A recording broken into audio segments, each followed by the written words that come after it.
Do the rich people cringe and say, don't tell them that, Rob? Yes. Don't tell people what you know. Right. Keep them poor. So my father was the head of education, PhD, all that stuff. I go home and ask him, said, why don't we learn about money in school? And he looked at me and says, because the government doesn't let us teach that subject. The government tells us what we can teach and what we can't teach. And I thought that was strange. And I said, but aren't we going to school to learn about money? He says, no, your job is to get a job. I said, but you get a job to earn money. He goes, no, you're supposed to just get a job. I went, no. Isn't the purpose of a job to earn money? He goes, you're correct. I said, so why don't I just learn about money? I can skip the job part, you know? And he got flustered and he said, if you want to learn about money, why don't you ask your best friend's father about money? And I said, why? That's Mike.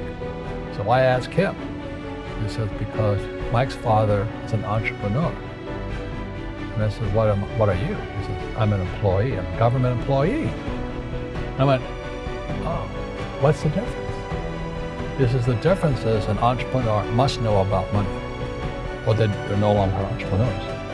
And it says an employee doesn't have to know anything about money. The government will take care of them, the company will take care of them. So I'm all confused. But I took my dad's advice and I trundled over to Mike's father's office and knocked on his door and I said, hey, I'm here, 9 years old. Teach me about money. He says, beat it, kid, you know. But that's where the story of Rich Dad, Poor Dad started. And finally, through persistence, my rich dad started teaching me about money on one condition. And that condition was he would never pay me. He says, the moment I pay you, you think like an employee. He says, that's the trap. Entrepreneurs work for free. And now I'm 9 years old, my head's going cracking in half. He says, you never want a paycheck. Understand that, kid? I said, okay, I got it. And he said, well, how do I make money? He says, that's what entrepreneurs figure out. It's like, so how do I learn about money? So he would just break out a Monopoly game board. So I would work for free, I'd pick up cigarette butts and get hotels and restaurants, and I would clean and do menial tasks. And as I got older, I started getting into office work and marketing and accounting. I was an apprentice basically, but I always worked for free. And he would teach me about money. The way he taught me about money was playing Monopoly. And I finally one day I got upset. I said, well, when are you going to teach me about money? He said, what do you think we're doing?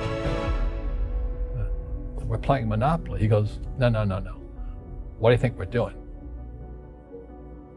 We're playing Monopoly. He says, what do you think we're doing? I said, I don't know. I'm teaching you about money. And then that's when, you have one green house. He says, there's many formulas for great success in money. There's thousands of them. But one of the best ones found in the game of Monopoly. Still is today. 4 green houses, 1 red hotel. I said, what?